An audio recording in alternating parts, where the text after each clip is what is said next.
estimados participantes. Les damos a cada uno de ustedes la más cordial bienvenida a nombre del Ministerio de Desarrollo e Inclusión Social y de la Universidad Nacional Jorge Basadre Gottman.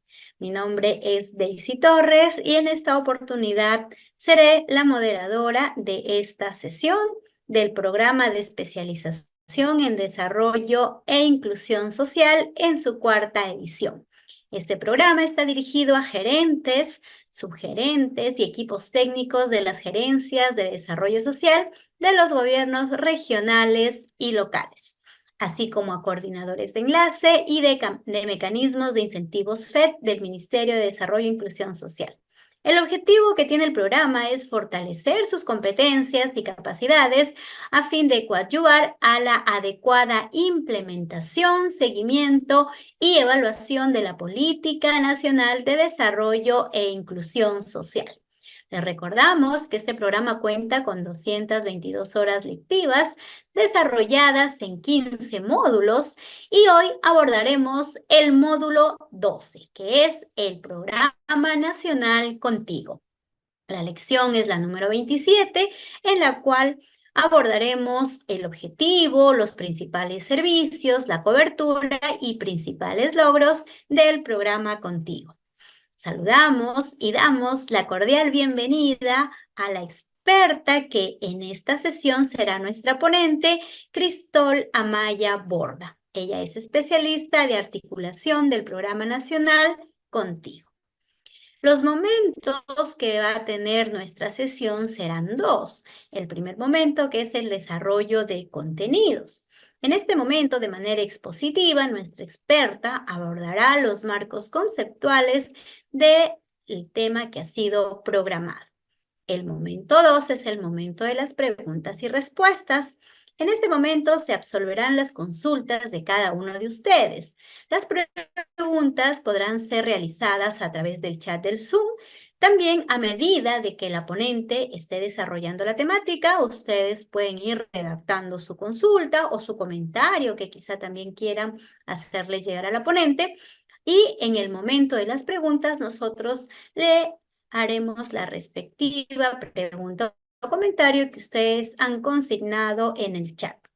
Asimismo, podrán hacer sus preguntas de manera oral y de esa manera nosotros tendremos que activarles sus micrófonos, para lo cual pedimos que levanten la manito utilizando la herramienta del Zoom para que podamos brindarles acceso al micrófono y puedan hacer su pregunta directamente.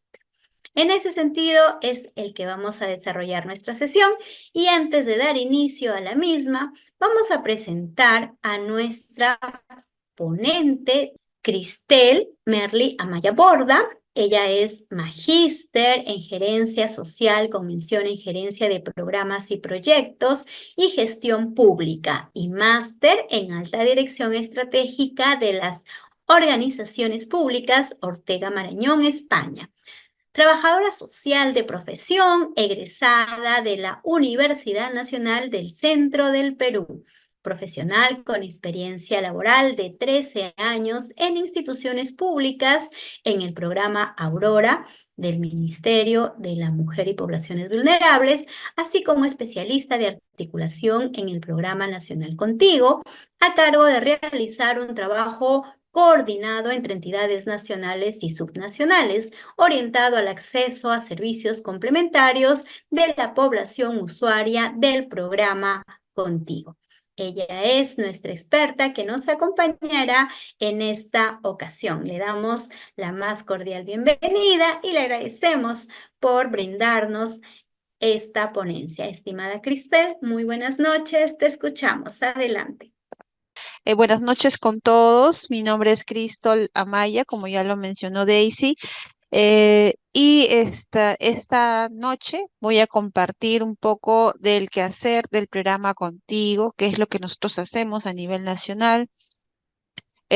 Me imagino que algunos de ustedes ya conocen un poco qué es el programa Contigo, pero acá vamos a comentar de manera ampliada de qué se trata el programa.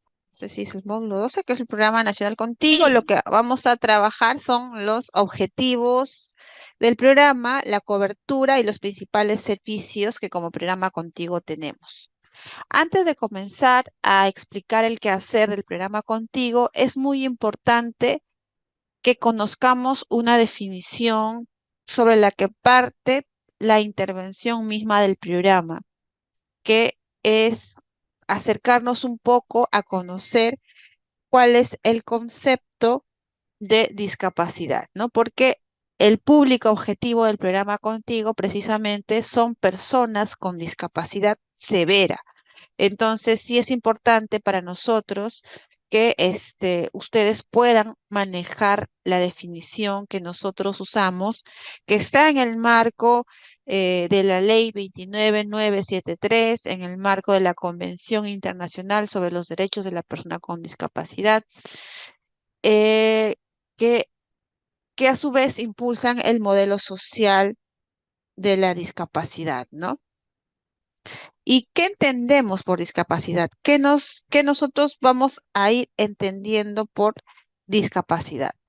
Uno es que, como ustedes pueden ver en el gráfico, nosotros hemos un poquito tratado de graficar esto para que pueda ser entendible de mejor manera.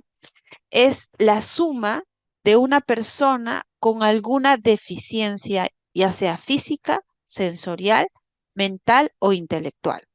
Este primer elemento que ustedes pueden ver aquí, ¿no? En la pantalla, voy a sacar un punterito. Este primer elemento que ustedes pueden ver aquí en la pantalla es,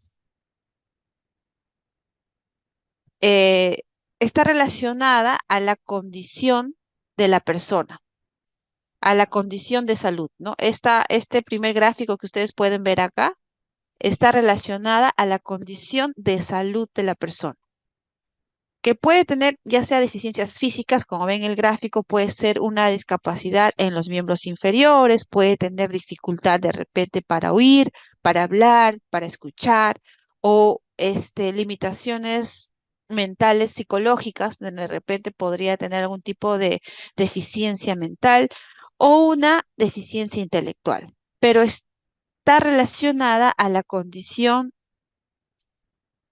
a la condición física, psicológica, a la integridad, está relacionada a la condición de salud de la persona. Pero ustedes pueden ver acá hay un signo más, ¿no? Entonces, la discapacidad no es solo esto. Usualmente nosotros creemos que la discapacidad es esto, ¿no? Que la persona, si tiene alguna deficiencia, ya es discapacidad, ya es una persona discapacitada. No sucede así bajo el modelo social de la discapacidad, sino que esta persona con estas deficiencias, ya sean físicas, sensoriales, mentales o intelectuales, al interactuar en una sociedad que presenta barreras actitudinales, es decir, discriminación, prejuicios ante una persona con discapacidad, barreras jurídicas que de repente no están contempladas en los marcos jurídicos normativos nacionales o normativas internas de las entidades, ya sea públicas o privadas, arquitectónicas. Ustedes pueden ver que muchas infraestructuras, ya sean públicas o privadas, no tienen accesos a ajustes razonables para personas en sus espacios físicos, tecnológicas, es decir, que las páginas web, todas este boom de aplicaciones que vienen saliendo cada día puedan ser ajustados también en versiones amigables para personas con discapacidad, ¿no? Y etcétera, otro tipo de barreras que puedan existir en la sociedad limitan uno la participación de esta persona con deficiencias. Entonces, la discapacidad precisamente es entendida entre la suma de estos dos elementos. Por una parte, esta condición física de la persona más las barreras que la sociedad presenta por sí misma. Esta interacción es lo que se llama discapacidad. Si ustedes se dan cuenta, aquí hay una llave en la presentación que dice modelo social de la discapacidad.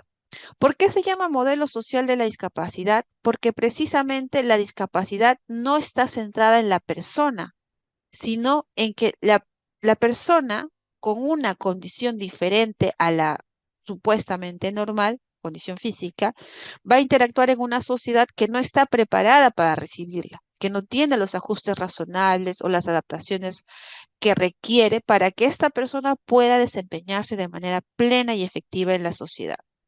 Entonces, eso hace que surja o que se denomine la discapacidad, ¿no? Que puede verse un poco de manera más clara en la discriminación, en la accesibilidad que puedan tener algunos servicios y que por lo tanto es necesario romper ciertas barreras, ¿no? En la gráfica que nosotros hemos puesto, por ejemplo, ¿no? La discapacidad, ustedes pueden ver acá la suma de estos dos elementos, ¿no? Vemos a la persona con una condición física diferente a la nuestra, que está de repente queriendo subir a un segundo nivel, pero tenemos escaleras. Entonces, esta situación representa la discapacidad. Es por eso que nosotros vemos la discapacidad de una diferente forma. Y es por eso que se llama modelo social de la discapacidad, porque está sentada en esa interacción que se genera entre la persona y la sociedad. No como antes se consideraba, ¿no? Antes se pensaba que la discapacidad estaba centrada solo en la persona y era responsabilidad de la persona, de repente no acceder a ciertos servicios, por lo que se las solía llevar a asilos, no era como que la cultura del descarte, porque como no son personas normales, las tenemos que rehabilitar, las tenemos que separar, o las tenemos que incluir. El modelo social nos permite hacer otro tipo de análisis, ¿no? Entonces, yo como sociedad, ¿qué tengo que hacer para que esta persona con una condición de salud diferente pueda desarrollarse de manera plena y efectiva en atención a la diferencia de su condición de salud? ¿No? Entonces, es muy importante que se pueda entender esta definición de la discapacidad porque sobre esa nueva visión que se incorpora a través de la Convención sobre los Derechos de la Persona con Discapacidad y que posteriormente se plasman en la Ley General 29973, que es la Ley General de la Persona con Discapacidad, es que se van a ir generando también los diferentes documentos normativos y las diferentes adaptaciones también de manera progresiva. ¿Ya? Entonces, en función de eso, en función a eso, nosotros hemos ido, queríamos también comentarles aquí, por ejemplo, qué es una persona con discapacidad. Entonces, lo que hace la ley general, y aquí está la fuente, ustedes pueden ver, la 29973, es ajustar una definición precisamente al modelo social que yo les acabo de presentar. Entonces, ¿y cómo definen a la persona con discapacidad? Entonces, ustedes pueden ver acá, la ley nos dice que es aquella persona que tiene una o más deficiencias físicas, porque una persona no es que tenga solo una de este tipo de deficiencias, sino que puede albergarlas todas de manera, al mismo tiempo, ¿no? Entonces estaríamos hablando de una multidiscapacidad. Por eso es que la definición que nos trae la ley nos dice es que tiene una o puede tener más, también pueden ser a la vez, ¿no?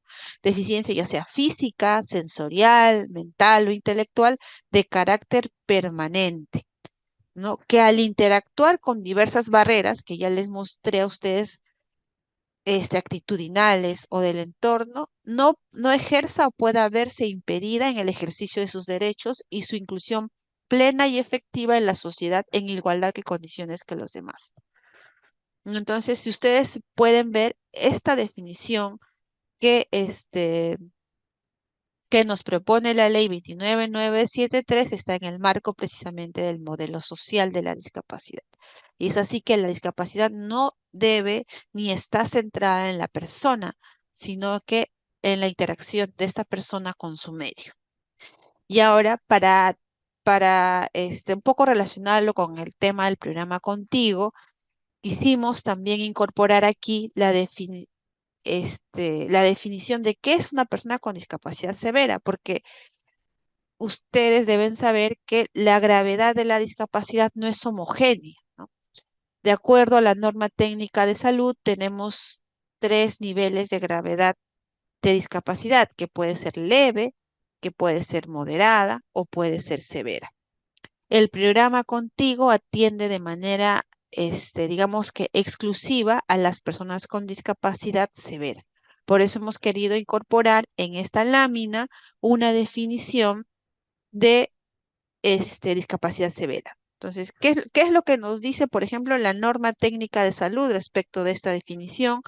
Nos dice que es la condición en la que la persona con discapacidad tiene dificultad grave o completa para la realización de sus actividades cotidianas, requiriendo para ello de apoyo o los cuidados de una tercera persona la mayor parte del tiempo o de manera permanente. Ahora, debemos tener en cuenta también que si nosotros nos basamos en el modelo social de la discapacidad, debemos también tener en cuenta que la discapacidad severa no siempre es visible o la discapacidad en general no siempre es visible, ¿no? Porque, por ejemplo, podríamos tener una persona con discapacidad mental, de repente con un diagnóstico de esquizofrenia, que, de acuerdo a la norma técnica de salud, representa una discapacidad severa. Entonces, ¿por qué les hago este comentario? Porque nosotros hemos tenido algunos aliados, algunos representantes de los gobiernos locales que nos decían, pero ¿por qué ustedes le están dando una pensión a esta persona que no tiene discapacidad severa y yo la veo caminando todos los días, ¿no? Está haciendo tal vez su quehacer.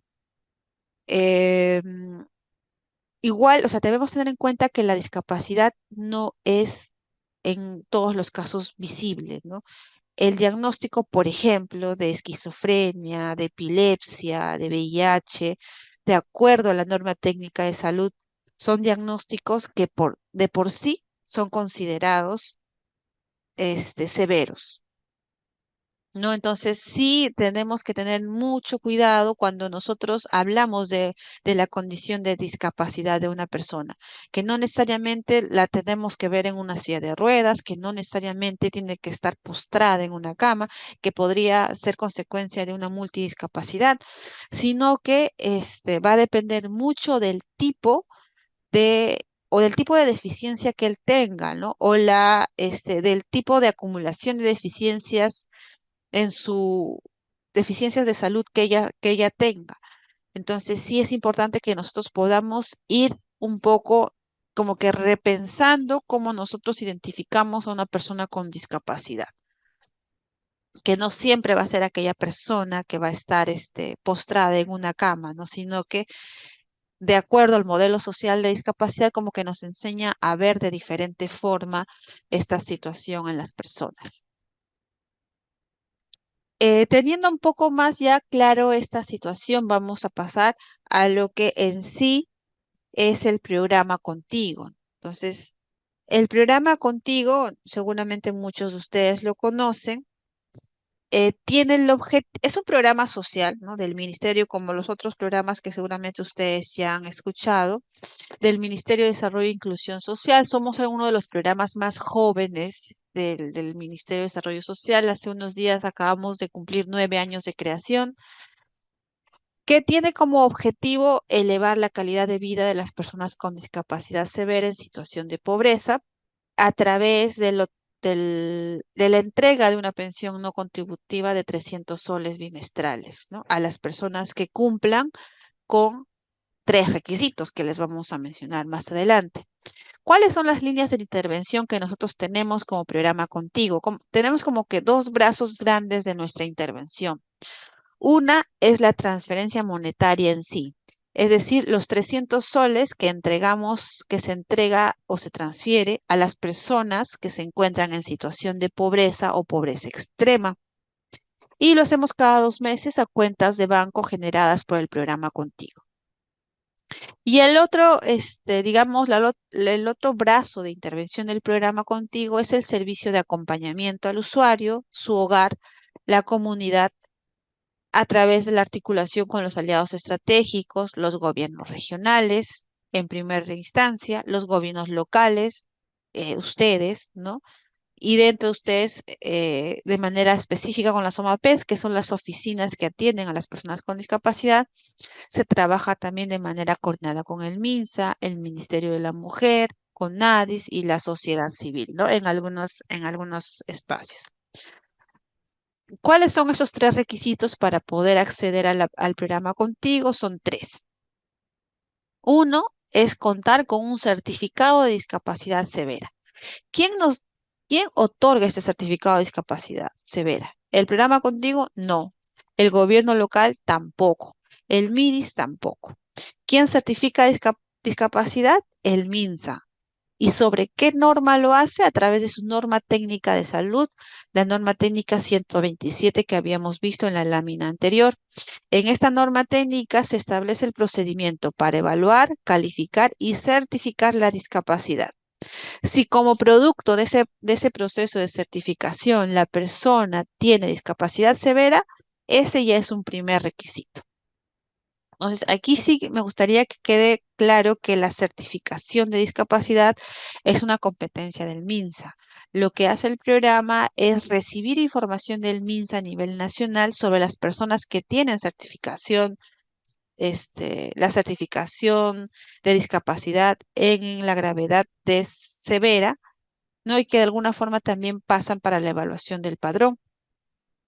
El segundo requisito es no percibir ingreso o pensión que provenga del ámbito público o privado, ¿no? Esto incluye las prestaciones económicas otorgadas por el seguro de salud.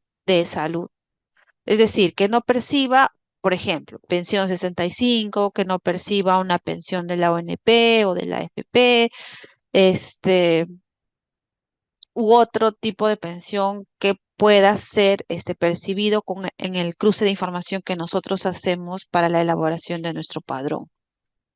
Y el tercer requisito es encontrarse en situación de pobreza o pobreza extrema.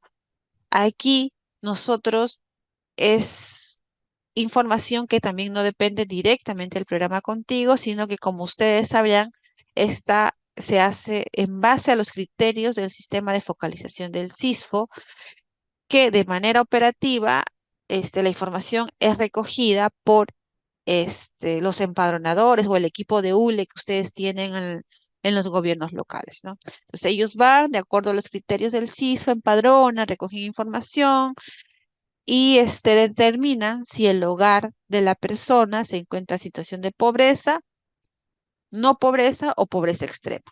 Para el caso del programa Contigo, todas las personas que se encuentren en situación de pobreza o pobreza extrema pueden presentar su solicitud. Estos requisitos están establecidos en nuestro Decreto Supremo de Creación y también están contemplados en la Ley General 29973, la Ley de la Persona con Discapacidad, ¿no? Donde se contemplan estos mismos tres requisitos. ¿Cuál es nuestra estrategia de intervención? Nosotros trabajamos a través, como les había comentado, de la entrega de una transferencia no monetaria no condicionada, que quiere decir que nosotros entregamos la pensión a las personas que cumplen los tres requisitos que les acabo de mencionar. No está condicionada a que ellos cumplan algo dentro del hogar o nos reporten algún tipo de actividad. Es un derecho, por eso es que les comentaba que incluso estos requisitos están plasmados en la ley. Es un derecho que les corresponde como persona con discapacidad severa, ¿no? Realizamos también actividades de articulación intergubernamental e intersectorial, precisamente para que no solo sea la transferencia no monetaria, sino que en territorio se pueda contribuir al desarrollo del acompañamiento, al acompañamiento a nuestros usuarios en territorio, las visitas domiciliares, el trabajo de redes de apoyo y soporte, el trabajo con los gobiernos locales, porque como ustedes me imagino que han escuchado, conocen. En el caso del programa Contigo, nosotros no tenemos unidades territoriales a nivel nacional, solo tenemos unidades territoriales en la región de Lima y La Libertad. En las demás regiones hacemos un trabajo focalizado con gestores que tenemos en algunas provincias de las regiones y la intervención en los otros espacios lo hacemos a través de la articulación con los gobiernos locales. ¿Con qué objetivo? Con el objetivo de promover servicios complementarios para nuestros usuarios.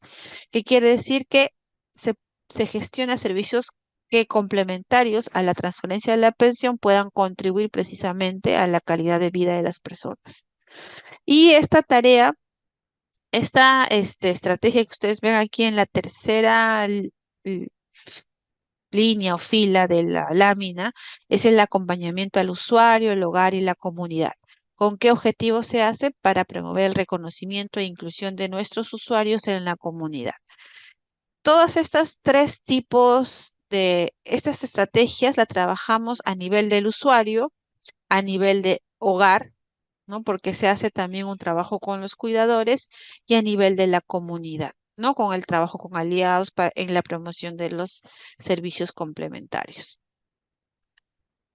Este es un poco de la cobertura del programa Contigo. Actualmente tenemos 142.771 usuarios a nivel nacional que involucra un presupuesto de 256.987, digamos, soles. O sea, estos usuarios permanecen en nuestro padrón mientras que cumplan los tres requisitos. Si alguno de los usuarios deja de cumplir alguno de los requisitos, es desafiliado del padrón de usuarios. La evaluación del cumplimiento de los requisitos se hace cada padrón. En cada emisión del padrón, nosotros volvemos a evaluar el cumplimiento de los tres requisitos. Aquí un poco pueden ver ustedes el crecimiento que ha tenido el programa Contigo desde su creación, ¿no? Hemos empezado con 411 usuarios.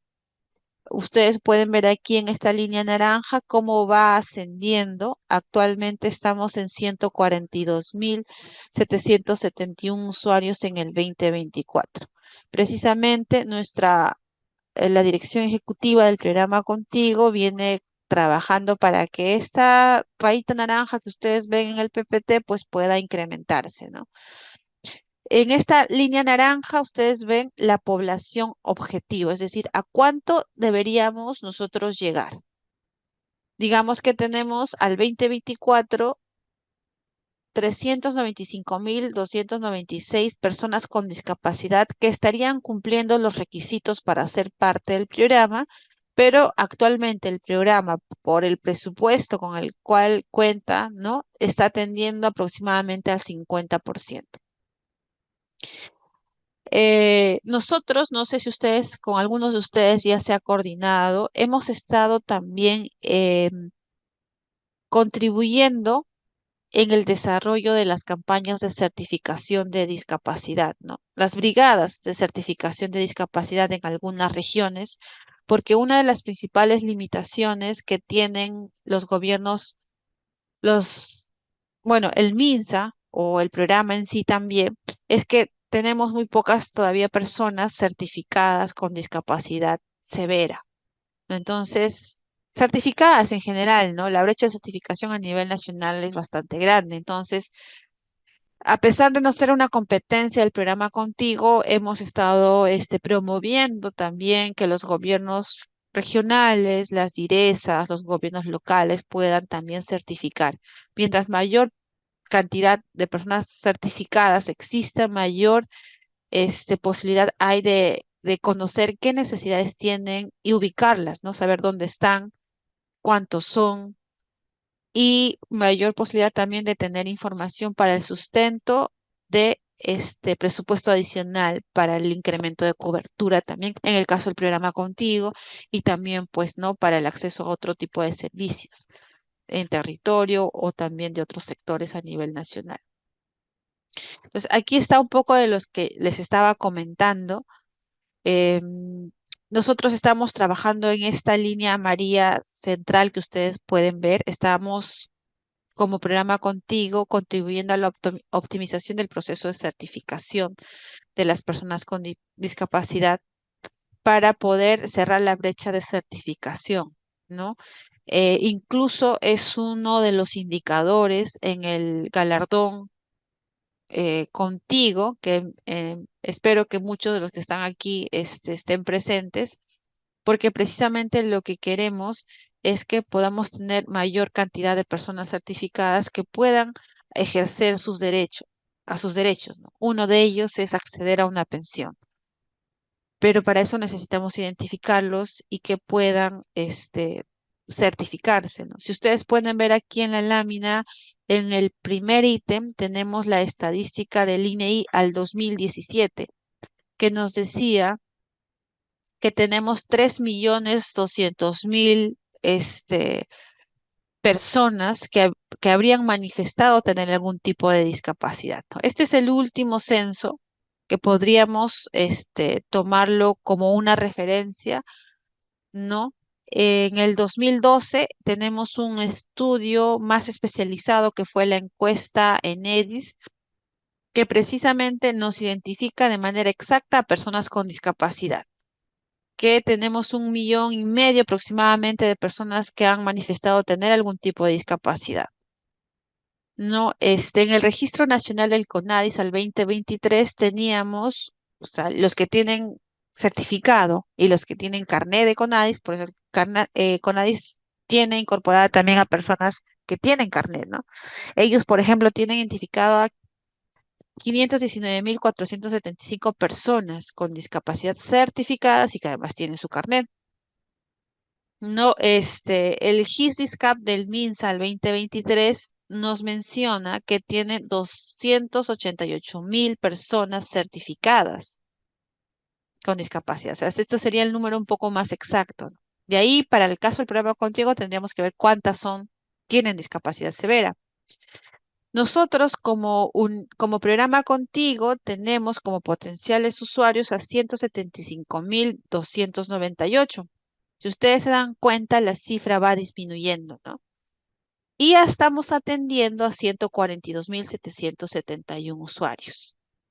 Entonces, si ustedes se pueden dar cuenta de este número grande que nos dice el INEI al 2017 de 3 millones que han manifestado tener algún tipo de discapacidad, podríamos nosotros quedarnos ya con este número más pequeño que nos dice que hay 1,5 millones aproximadamente. Y así el número va disminuyendo, ¿no? El MINSA, que es el ente rector de discapacidad, nos dice que hay 288.000, pero a ciencia cierta nosotros no sabemos cuántas personas con discapacidad existen a nivel nacional. Por eso es que es muy importante poder identificarlas. ¿Cómo nosotros como Estado podemos diseñar políticas o pensar políticas en favor de este grupo de especial protección si no sabemos cuántos son exactamente, dónde están y cuáles son sus necesidades? Entonces, es una tarea que debería ser de todos de manera compartida, ¿no? Entonces, aquí también tendríamos que ir viendo qué acciones hemos ido haciendo, ¿no? Tenemos una norma técnica que como que un poco nos ordena el proceso de certificación que se aprobó en el 2016. Se hizo un plan de capacitación a los médicos certificadores en el 2017. Bueno, que se trabajó a través del INR, ¿no? En el 2020 también se capacitó a los médicos para que tengamos mayor cantidad de médicos certificadores. En el 2023 teníamos 2.588 médicos certificadores. Entonces, podríamos ir pensando, ¿no? ¿Cómo es que 2.588 médicos podrían certificar a 1,5 millones si tengo en cuenta esta encuesta más especializada? ¿Cómo podrían hacer para certificar a 1,5 millones de personas con discapacidad? ¿No? Y también hay una resolución del MINSA que habla sobre el proceso de capacitación a los médicos certificadores que está a cargo de la Dirección de Prevención y Control de la Discapacidad, ¿no? Entonces, nosotros como propuesta, que es lo que hemos estado trabajando, es la difusión de esta certificación y también hemos estado coordinando de manera directa brigadas en varias regiones a nivel nacional. Creo que hemos llegado a las 25 regiones a nivel nacional y se ha propuesto también que los SERUMS puedan llevar un curso de certificación y podamos incrementar a nivel nacional el número de médicos certificadores. Ya un poco viendo el panorama nuestro de como contigo, nosotros como les comentaba tenemos 142.771 usuarios.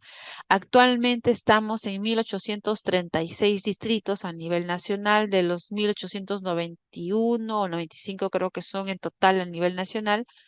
Estamos en todas las provincias, en las 196 provincias, en las 26 regiones, contando Callao. Eh, lo programado es para atender exactamente a nuestros 142.000 usuarios. Estamos atendiendo a los 142.000 y bueno, el avance de nuestra ejecución siempre va a ser porque todos los meses vamos transfiriendo la pensión a nuestros usuarios, ¿no? Acá ustedes pueden ver un poco la desagregación de nuestra población objetivo. A diferencia de los demás programas sociales, nosotros no atendemos solo a un grupo de edad, ¿no? A uno de los ciclos de vida, sino que atendemos desde los 0 años hasta los 60 años. Tenemos usuarios hasta de 107 años en nuestro padrón de usuarios, así que estamos en todos los ciclos de vida, transfiriendo la pensión, ¿no? Esta lámina queríamos mostrarle porque al ser un programa todavía pequeño, ¿no? Relativamente joven, todavía tenemos eh, una brecha importante en relación a la tarjetización y no cobro de la pensión. Cuando nosotros decimos tarjetización, está referida a la tarjeta del Banco de la Nación, es decir, que nuestros usuarios, como reciben una transferencia en el Banco de la Nación, deberían de contar con una tarjeta de débito, ¿no? Para que hagan el cobro efectivo de su pensión. Pero no todos a nivel nacional tienen tarjeta y no todos están cobrando su pensión. Entonces, aquí queríamos mostrarle un poco el avance que nosotros tenemos de los usuarios por región y seguramente esta lámina les van a compartir para que ustedes también puedan ir viendo dónde se puede hacer incidencia, ¿no? Por ejemplo, en la región Amazonas tenemos 362 usuarios sin tarjeta, ¿no? Creo que podrían un poco centrarse en esta columna de acá que estoy señalando, donde tenemos más usuarios sin tarjetas en Lima Metropolitana, que ahora con nuestras unidades territoriales, entiendo que esta cifra va a estar también disminuyendo un poco. En el caso del cobro, tenemos aquí en esta columna el no cobro, es decir, cuántas personas no están cobrando la pensión de manera efectiva. Igual, si ustedes pueden ver, la cifra más alta está en Lima Metropolitana, que podría ser un poco contradictorio, ¿no? Al estar en la misma ciudad de Lima, la gente no conoce, no sabe que es parte del programa o no está cobrando la pensión. Es lo que estamos trabajando ahora con nuestra UT Lima, que está avanzando en este cierre de esta brecha. Sin embargo, en las regiones todavía nos falta trabajar un poco de esto, por eso es que siempre estamos acudiendo a las acciones de articulación para que podamos trabajarlo con ustedes, ¿no? De manera coordinada. Esto es en el caso de la autorización de cobro. Como ustedes han podido ver, nosotros tenemos usuarios de 0 años hasta más de 100 años en nuestro padrón. Entonces, pero ¿cómo hacemos con nuestros usuarios menores de edad? Nuestros usuarios menores de edad no pueden ir al Banco de la Nación por sí mismos a decir, oye, voy a cobrar mi pensión, ¿no? Entonces, ellos necesitan de un tercero que vaya en su representación a cobrar la pensión. Para eso, el programa Contigo tiene un proceso de autorización de cobro de la pensión, que es lo que ustedes están leyendo en esta lámina. ¿Y qué es la autorización del cobro de la pensión? Es un procedimiento que gratuito, todos los procedimientos son gratuitos en el programa Contigo, a través del cual una persona, que puede ser el papá, la mamá o el apoderado del menor, solicita la autorización de cobro del menor para que en su representación vaya a hacer el cobro de la pensión al Banco de la Nación. Entonces, del total de usuarios menores de edad que nosotros tenemos, 32.000, como ustedes pueden ver acá en lo que estoy señalando, 32.000 tienen autorización de cobro, pero 1.746 usuarios a la fecha no tienen autorización de cobro. ¿Qué quiere decir? Que estos usuarios que son parte del padrón no están cobrando su pensión. Entonces, sí es importante que de repente con el apoyo de los gobiernos locales se pueda promover este proceso de autorización de cobro. Lo mismo pasa en el caso de los mayores de edad, aquí en estas primeras columnas. Al ser nuestra población con discapacidad, imagínense que sea una persona mayor de edad que debería ir a cobrar por sí mismo, ¿no? Pero su condición de discapacidad no le permite hacer el cobro. Es decir, no le permite manifestar su voluntad o no le permite trasladarse a un punto de cobro para hacer efectivo el cobro. Entonces también tenemos esos casos. Entonces tenemos mayores de edad con autorización de cobro. Ustedes pueden ver que tenemos 32.418 mayores de edad con autorización de cobro y 75.000 que no tienen autorización de cobro. Ahora, estos 75.000 no todos deberían tener autorización de cobro. Si volvemos al inicio de la presentación, nosotros hablábamos del modelo social de la discapacidad. Entonces, ¿qué quiere decir eso? Que la discapacidad no está sentada en la persona y nosotros o ustedes como parte de los gobiernos locales y los funcionarios y servidores que son parte del gobierno local deberían también tener la capacidad de poder identificar en qué medida una persona con discapacidad puede manifestar la voluntad por sí misma, puede hacer el coro por sí mismo. Porque nos ha pasado que se han comunicado con nosotros algunos representantes de los gobiernos locales y nos han mencionado que les van a sacar autorización de cobro a todas las personas, a todos sus usuarios, porque todos son personas con discapacidad y todos necesitan autorización de cobro y no pasa así, ¿no? Porque puede ser una persona con discapacidad de repente en los miembros inferiores, pero que puede hacer el cobro por sí mismo. O sea, no por su situación de discapacidad, no es que va a hacer el cobro, ¿no? Entonces sí tendríamos que ver bien esa situación en el caso de los mayores de edad. Finalmente, lo que queríamos comentarles es relacionado al Premio Nacional Galardón Contigo, que espero que la mayoría de los que están aquí esta noche estén inscritos. Este es un premio nacional que nosotros estamos promoviendo precisamente con la idea de contribuir en el cierre de brechas y garantizar que los 142.000 usuarios, que son también sus usuarios, puedan hacer un cobro efectivo de la pensión y puedan, en la medida de lo posible, mejorar sus condiciones de vida, ¿no?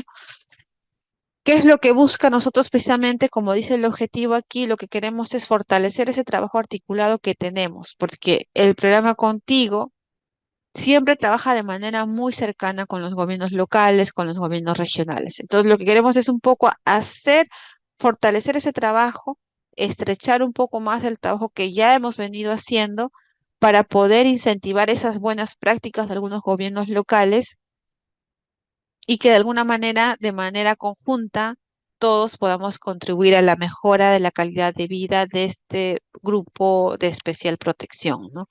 ¿Cuáles son los objetivos que busca el galardón? Es uno, como les mencionaba, para que ya no podamos tener esas brechas que les comenté, ya sea de cobro, tarjetización, autorización. Lo que queremos es que se cierren esas brechas para que los usuarios puedan acceder de manera efectiva a la pensión que por derecho les corresponde. Y el segundo objetivo es promover las condiciones necesarias para que, además de la pensión, nuestros usuarios puedan recibir también el servicio de acompañamiento. Como les mencionaba, que son visitas domiciliarias, llamadas telefónicas de contención emocional, ¿no? Y bueno, otros servicios que se pueda impulsar a partir de la sede central del programa Contigo. Para eso nosotros hemos definido 6 y 8 indicadores, hemos agrupado a los gobiernos locales en dos. Un primer grupo que ustedes pueden ver aquí, que son los gobiernos locales sin intervención. ¿Qué quiere decir? Que no tienen ningún tipo de intervención del programa Contigo. No tienen gestor social, no tienen ningún personal del programa Contigo, es solo el gobierno local. Para estos gobiernos locales se ha definido 6 indicadores. El primero es porcentaje de usuarios menores de edad con autorización de cobro, que es una de las brechas que yo les mostré y que estamos en pleno proceso de cierre.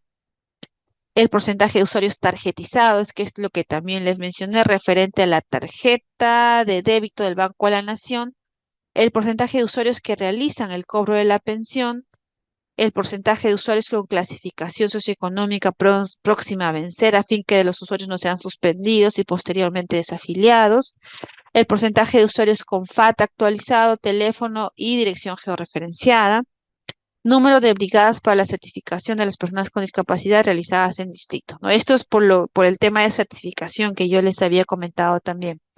En el otro grupo que ustedes pueden ver acá en esta otra sección, tenemos a los gobiernos locales con intervención.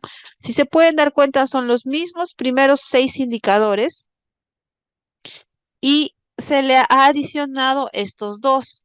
¿Por qué dice gobiernos locales con intervención? Porque tienen un gestor en su distrito que les puede brindar, un gestor del programa Contigo en su distrito que les puede brindar el apoyo y asistencia técnica, o tienen una unidad territorial.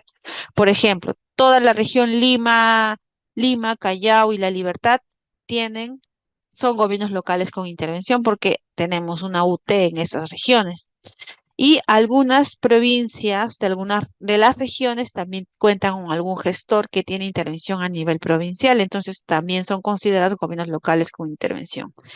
En estos gobiernos locales, por tener un gestor, se ha incorporado estos dos indicadores que van a tener el acompañamiento específico de nuestro gestor en territorio, que es el porcentaje de usuarios que participan en reuniones masivas, que ya lo estamos trabajando. Espero que ustedes tengan conocimiento y también puedan ir avanzando a fin de que puedan culminar satisfactoriamente la premiación.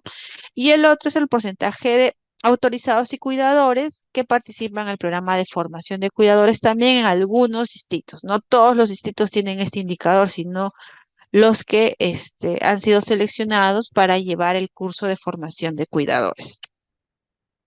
Actualmente tenemos 1.164 gobiernos locales inscritos del total de distritos de intervención del programa Contigo, que son 1.836 a la fecha, ¿no? Que representan el 63% de gobiernos locales de intervención, el 60% del total de gobiernos locales de intervención, ¿no? Ustedes pueden ver en La Libertad todos los distritos de intervención del programa Contigo se han inscrito, ¿no? En Tumbes también, ¿no? Después está Huánuco, después está Lima, San Martín, Pasco, Ucayali, Cusco. No sé si ustedes pueden ver ahí a su región, pero aquí está ordenado de manera ascendente, que también lo pueden ir revisando ustedes con, con con tranquilidad después, ¿no? Aquí tenemos un poco qué es lo que nosotros hemos logrado durante estos 2 últimos años.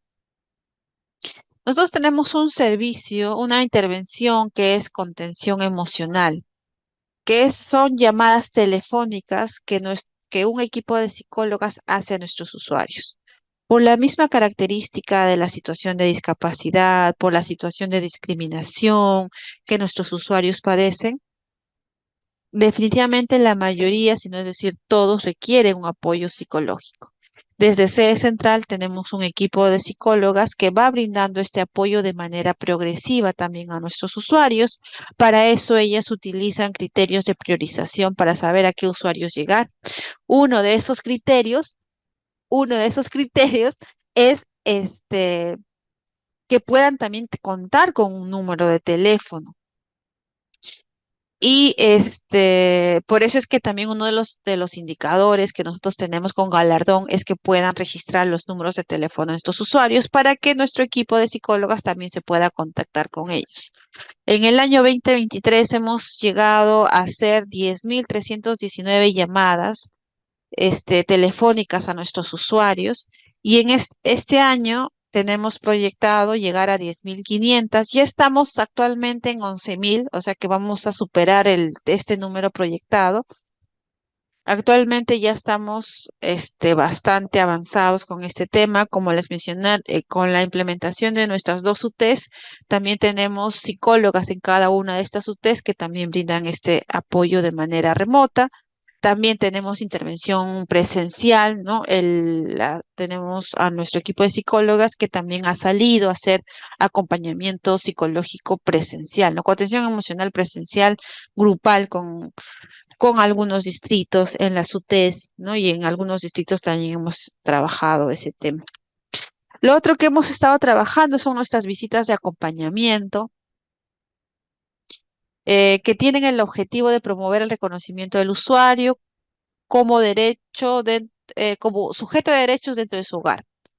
Porque ustedes lo deben saber y los que no, es bueno que lo sepan ahora, que muchas veces la persona con discapacidad dentro de su hogar es la menos reconocida, la menos valorada, la que no importa y que por ende representa más bien mayor carga en el cumplimiento de las tareas, responsabilidades del cuidado, para la madre, la hermana, ¿no? En la mayoría de los casos, que también son el sustento del hogar.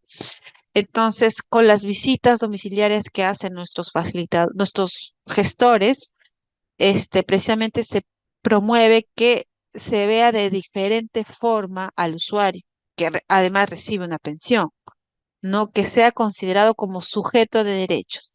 Y también promoviendo el desarrollo de su autonomía en el marco de sus posibilidades. Por ejemplo, aquí tenemos una foto, vemos a nuestra gestora y a un usuario, ¿no? Que tiene discapacidad física en los miembros inferiores, sin embargo, está elaborando su plan de inclusión familiar y está plasmando qué es lo que él desearía lograr como usuario y dentro de su hogar. En el año 2023 se han realizado 1.052 visitas. Este año tenemos proyectado llegar a 3.000 visitas realizadas por nuestros gestores. Ahora, con la creación de nuestras dos UTs, que ha sido en marzo, eh, creo que también vamos a poder llegar a mayor cantidad de usuarios que al menos hayan recibido una visita de acompañamiento, ¿no? Y en el caso de la articulación, podemos ver aquí que tenemos una intervención tanto presencial como virtual con nuestros aliados a nivel nacional. Nuestros principales aliados son los representantes de los gobiernos locales, los gerentes de desarrollo social, los responsables de MAPE, los alcaldes, ¿no? Los gerentes municipales con quienes vamos coordinando de manera diaria y el equipo sale a hacer capacitaciones. Hemos salido a hacer capacitaciones presenciales en los primeros meses del año y ahora continuamos con capacitaciones virtuales que espero que ustedes hayan podido participar en alguna de ellas. En el año 2023 hemos llegado a 1.480 gobiernos locales que han recibido al menos una capacitación y este 2024 tenemos proyectado llegar a 1.500 gobiernos locales, ¿no? La idea es que a través de la articulación, la capacitación, las acciones como el galardón que venimos impulsando, podamos llegar a mayor cantidad de gobiernos locales a quienes brindamos información y la asistencia técnica correspondiente para el trabajo que ustedes realizan con los usuarios en territorio. Lo otro que tenemos también y que estamos trabajando también en el marco del galardón, en el indicador 8 es el programa de formación de cuidadores, que tiene el objetivo de promover el cuidado adecuado a las personas con discapacidad, ¿no? Que todo, como en todas nuestras intervenciones, está orientado a la mejora de la calidad de vida de nuestros usuarios y la promoción de su autonomía. Pero no podemos hacer esto si no vemos también a los cuidadores que, como ustedes pueden ver en la foto, la mayor cantidad de cuidadores, no son cuidadores, no son cuidadoras, la mayor cantidad son mujeres, las encargadas del cuidado, la mamá, la tía, la hermana, ¿no? Que se encargan del cuidado de la persona y por ende tienen mayor carga también emocional, mayor carga por las tareas propias reproductivas que existen dentro del domicilio. Entonces, es muy importante que el cuidador de nuestro usuario también reciba cuidados y también reciba capacitación y también pueda tener un espacio en el cual pueda compartir su experiencia de cuidado con otras personas que tienen igual tarea y también puedan ser valoradas en la misma medida, ¿no? Entonces, en el año 2023 nosotros hemos trabajado con 604 cuidadores que se han matriculado a nivel nacional y 320 han finalizado el curso de formación de cuidadores. En el 2024 ya hemos superado los 1.000 cuidadores matriculados porque es parte del indicador 8 del galardón. Tenemos 3.700 cuidadores que se han matriculado en el curso y vienen participando ya de las sesiones que están programadas en el marco del curso. Em, Igual nosotros, como les mencionaba, no tenemos unidades territoriales, pero tenemos gestores en algunas provincias de las regiones. Por ejemplo, en la región Amazonas, como ustedes pueden ver aquí en este cuadrito, tenemos un gestor que trabaja en estas dos provincias. En Ancash tenemos un gestor que abarca estas cuatro provincias que ustedes tienen acá: Huaraz, Carhuaz, Huaylas, Yungay.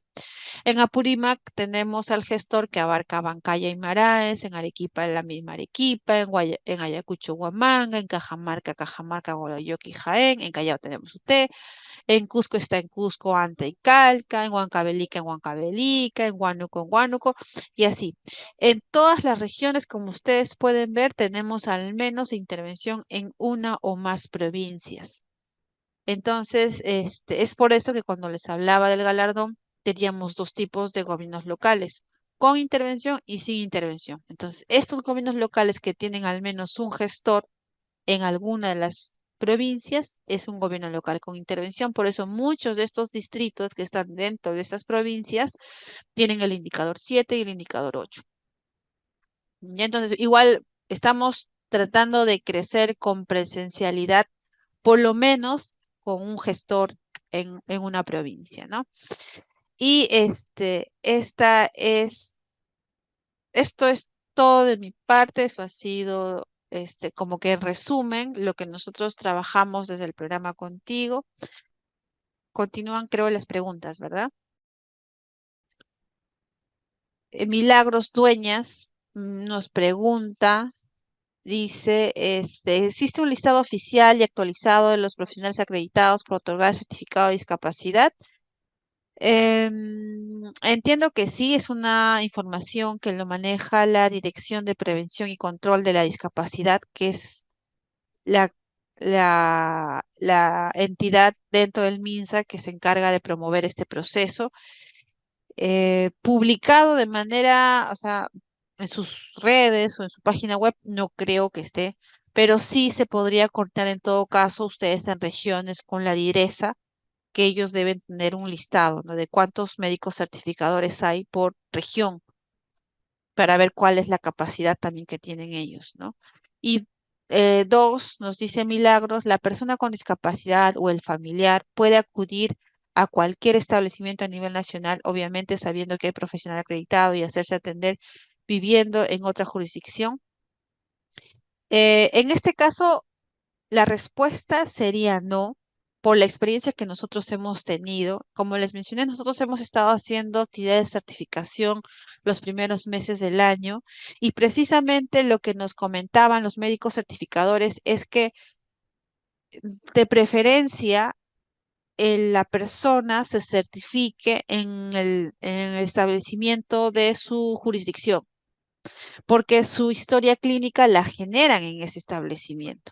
O sea, ellos con su DNI y la correspondencia de su jurisdicción generan ahí una historia clínica, y con esa historia clínica, este, elevan el procedimiento de evaluación para la emisión del certificado. Eh, es por eso que no podíamos hacer, por ejemplo, nosotros certificación, si lo hacía en ICA, no podría venir gente de Nazca, por ejemplo, ¿no? Porque si queríamos certificar en Nazca, teníamos que ir a Nazca a certificar, para que ahí les generen sus historias clínicas, ¿no? Y su correspondiente certificado. ¿Cuánto genera, cuánto tiempo toma el trámite? Depende mucho del médico certificador. En el caso nuestro, por ejemplo, y depende mucho de la situación de la persona con discapacidad. O sea, hay personas que, de acuerdo a la situación de salud que tengan, y el médico y la discapacidad es visible y esté contemplada en la norma técnica de salud, la certificación es inmediata porque está contemplado, es un diagnóstico ya contemplado en la norma técnica de salud. Pero hay ocasiones en que la persona necesita de evaluaciones adicionales, ¿no? Por ejemplo, en el caso de la discapacidad mental, no necesitan evaluaciones adicionales para que el médico certificador pueda realmente decir, ah, sí, es una discapacidad severa, o es una discapacidad leve, o es una discapacidad moderada. Entonces, un tiempo aproximado para la certificación no les podría dar. Creo que tampoco ningún médico, porque va a depender mucho de la persona con discapacidad, ¿no? ¿Cómo saber si su gobierno local es con intervención o sin intervención? Eh, Se pueden contactar con nosotros para saber, en primer lugar, saber si está inscrito el galardón. O sea, lo primero que ustedes tienen que saber es que si su gobierno local está inscrito el galardón contigo. Si está inscrito en el galardón contigo y hay un gestor en el distrito, o sea, un gestor se ha contactado con ustedes, es que es un gobierno local con intervención. Si ustedes no tienen gestor, no saben que hay un gestor en su provincia o en su distrito, no tienen ningún tipo de intervención del programa contigo. Y la última lámina que yo les he presentado, pueden ver qué provincias tienen un gestor. La intervención es por provincia, entonces todos los distritos de esa provincia tienen un gestor. Ujú. Paola Quispe Gil nos dice, ¿qué pasa si la persona con discapacidad no tiene cuidador para que pueda realizar el cobro del programa contigo? Es muy difícil saber de una persona que vive sola. Siempre hay una persona a su cuidado, a menos que sea una persona que está en situación de abandono. Si es una persona que está sola realmente y está en situación de abandono, pues ahí el procedimiento, más que cobrar la pensión, que sería la segunda tarea, lo primero que tendríamos que hacer es garantizar la integridad de la persona. Y para eso tendríamos que ponerlo de conocimiento a las autoridades pertinentes, ¿no? Al Ministerio de la Mujer, para que pueda intervenir, porque es una presunta situación de abandono y que puedan tomar las acciones correspondientes. Una vez que el usuario, la persona esté protegida, podríamos ir viendo el tema del cobro. Pero si está sola la persona y no puede cobrar por sí mismo, tenemos que abordar lo primero que se tiene que abordar, que es garantizar la integridad de la persona. Mirna nos dice, ¿cómo se puede hacer seguimiento una vez que se presenta la declaración jurada? No sé a qué declaración jurada te refieres. Voy a pensar que es la solicitud de afiliación. En el caso, si se trata de una solicitud de afiliación, ustedes pueden tener acceso, todos los gobiernos locales, para que puedan tener acceso si tienen usuarios del programa contigo, si están en el galardón, si han presentado una solicitud de afiliación y quieren saber cuál es su estado, tienen la posibilidad de solicitar su acceso al Sí Contigo, que es el sistema integrado contigo. Es un proceso bastante simple. Ustedes presentan una solicitud a través ¿no? del internet. Ustedes entran, ponen sí contigo, se registran, envían su documento indicando que son representantes del gobierno local y se les genera unos accesos y una clave. Y ustedes con eso pueden ya entrar al sí contigo y ver cuántos usuarios tienen, cómo están sus procedimientos, registrar información, pero sí tendrían que generar sus accesos al sistema integrado contigo, ¿no? Y la información ustedes la van viendo ahí en tiempo real también. Lo otro que había preguntado Delia está por acá, dice, ¿se ha previsto aperturar otras unidades territoriales? Claro, nuestra idea es más, nuestro interés sobre todo es poder tener unidades territoriales. Es más, en la resolución con la que se crean estas dos, se ha incorporado Cajamarca, Amazonas y no recuerdo otras, son 5 regiones.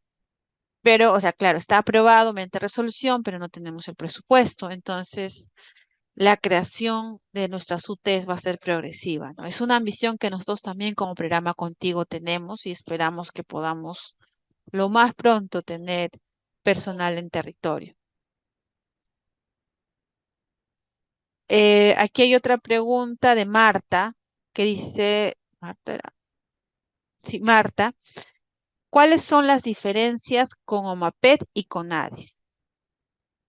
La OMAPET es la oficina que está dentro del gobierno local, no es la oficina municipal de atención a las personas con discapacidad.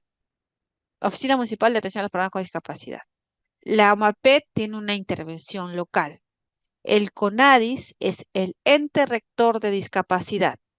¿Qué quiere decir? Que el CONADIS da los lineamientos de cómo se debe trabajar discapacidad a nivel nacional y cómo todas las entidades públicas y privadas deben ir incorporando de manera progresiva el trabajo con las personas con discapacidad, ya sea haciendo los ajustes normativos necesarios, haciendo ajustes razonables en sus infraestructuras tecnológicas, físicas, este, promoviendo la cuota laboral, promoviendo la participación de las personas con discapacidad, es decir, que ellos dan los lineamientos generales, la política de cómo se debe trabajar con personas con discapacidad a fin de promover su participación plena y efectiva en la sociedad.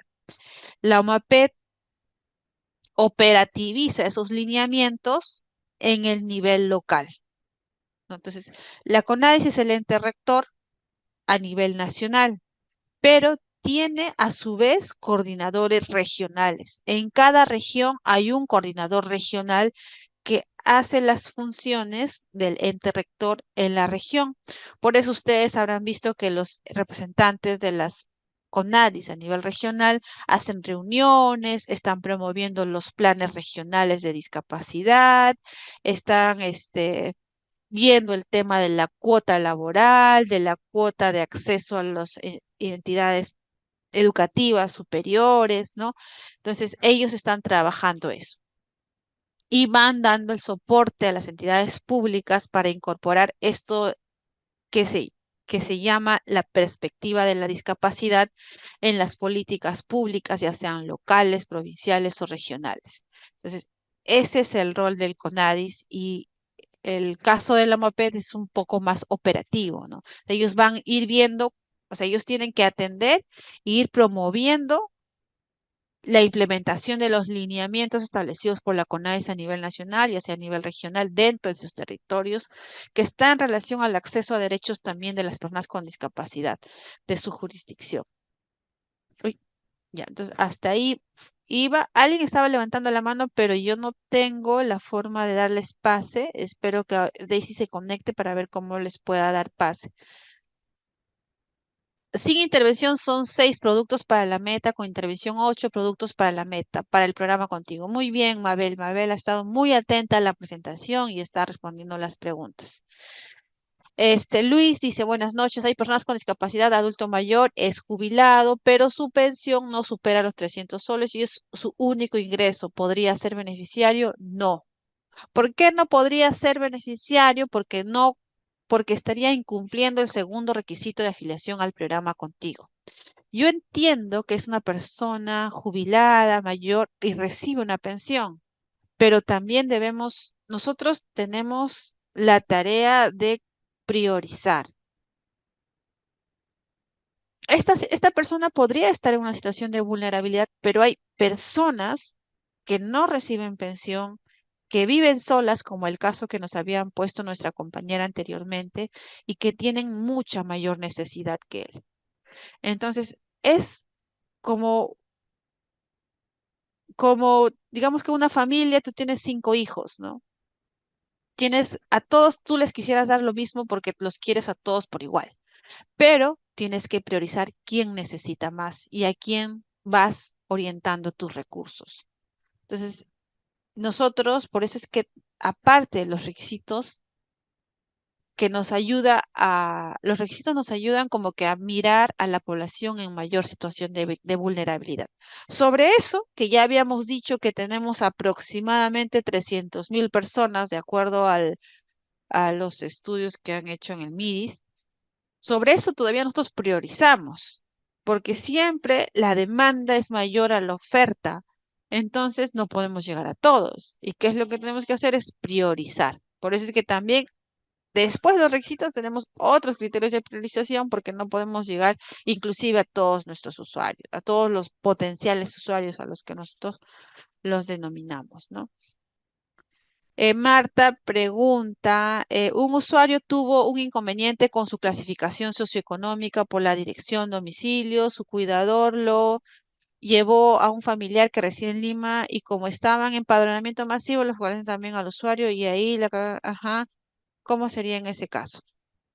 Ah, ya, pero hay que evaluar bien esa situación, porque no es una situación, digamos, aislada lo que ha pasado con ese usuario, porque nuestros usuarios, por su misma condición de discapacidad, suelen trasladarse, ¿no? Ya sea dentro de la misma región o a Lima para ver su tema de sus tratamientos. Entonces, cuando se hace la clasificación socioeconómica, el empadronador tiene que verificar si el usuario o la persona ha salido de su hogar por trabajo o por situación de salud. Entonces, si nosotros leemos la directiva del CISFO, vamos a ver que existen esas condiciones. Incluso hay un periodo, ahorita no lo recuerdo, creo que es de 6 meses, por estar fuera de su domicilio, ya sea por trabajo o por situación de salud, que deberían empadronarlos en su lugar de origen. Y no, claro, o sea, yo entiendo que tal vez ha ido, o sea, poniéndome en el lugar un poco del usuario, ¿no? Ha viajado a la ciudad de Lima y de repente, no sé, un familiar acá o un amigo lo ha alojado, que de repente su condición es mejor a la que él tenía en su región y ha variado su calificación socioeconómica. Pero ahí ustedes tienen que un poco coordinar con el empadronador para ver cuál es el procedimiento de reclamo, porque hay también un procedimiento en reclamo. Ahora, recuerden que nosotros evaluamos los requisitos cada 2 meses. Y si el CISFO, digamos que el usuario ha estado cobrando hasta el padrón 3, ya va a salir el padrón 4 el 24 de agosto. Entonces, si al padrón 4 el CISFO nos ha dicho que este usuario ya no vive en Santa Rosa, ahora vive en Ventanilla, efectivamente puede ser suspendido. ¿Por qué? Porque no estaría observándose el tercer requisito, porque aparentemente no estaría en su domicilio. Entonces siempre es bueno verificar esta situación. Mientras nosotros no tengamos información de esa clasificación socioeconómica y en la evaluación nos diga que sigue cumpliendo los requisitos, el usuario va a poder seguir cobrando donde esté, ¿no? Porque si se ha trasladado por terapia y puede cobrar su pensión, puede cobrar donde él pueda estar, ¿no? Recuerden que nosotros cuando hacemos la evaluación del padrón, que es cada 2 meses, volvemos a evaluar los tres requisitos y volvemos a tomar la información oficial de las entidades este, que nos reportan la misma, ¿no? Ya sea del MINSA o de las entidades públicas y privadas que nos remiten la información, o del CISFO que nos informa sobre la clasificación socioeconómica de los usuarios. Entonces sí es bueno que podamos tener muy presente eso. Declaración jurada es para muy bien. Este, ¿Cuánto tiempo demora reincorporarse al programa contigo? No les podría dar una fecha exacta. Lo que pasa es que tenemos muchos usuarios en cola de espera y, por ejemplo, si un usuario es desafiliado por fallecimiento, porque ha sido suspendido y no levantó su suspensión y después es desafiliado, siempre va a entrar otra persona de manera inmediata que está en cola de espera, ¿no? Y lo que pasa es que si ha sido desafiliado, vuelve a presentar su solicitud de afiliación y va al último lugar de la fila, ¿no? Porque hay otros que han presentado su solicitud antes. Entonces, es algo que ahorita también el programa está trabajando para poder modificar ese procedimiento. El procedimiento actual nos dice que igual es desafiliado y para su reincorporación vuelve a presentar su solicitud. Lo que pasa es que cuando vuelve a presentar su solicitud lo hace con una fecha actual. Entonces, si la lista yo tenía 10, digamos un ejemplo, ¿no? Sé que se desafilia uno, voy a meter al que está en el lugar 1 de la lista de espera y la otra persona que está solicitando su reincorporación va a entrar en el lugar 10 o en el lugar 11, ¿no? Entonces es un poquito es el tiempo y no hay un tiempo exacto que les podríamos nosotros dar, ¿no? Claro, la solicitud, Miriam, perdón, ya voy a leer, a ver, lo voy a leer. Quisiera saber si desde la ULE, CISO, podemos solicitar al usuario para poder inscribir a nuestros usuarios. Sí, cualquier ciudadano puede enviar su solicitud de afiliación. Nadie puede recortarles ese derecho. El mismo usuario lo puede hacer a través de la ULE, a través del gobierno local realmente, ¿no? Con un oficio. Cualquier oficina.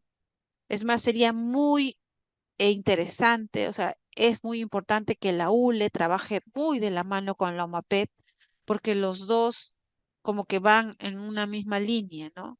La ULE para evitar que su clasificación socioeconómica venza, para empadronarlos, tener georreferenciados a nuestros usuarios, y la OMAPET para garantizar que cobren, ¿no? Entonces sí sería bueno que puedan hacer un trabajo un poco más cercano.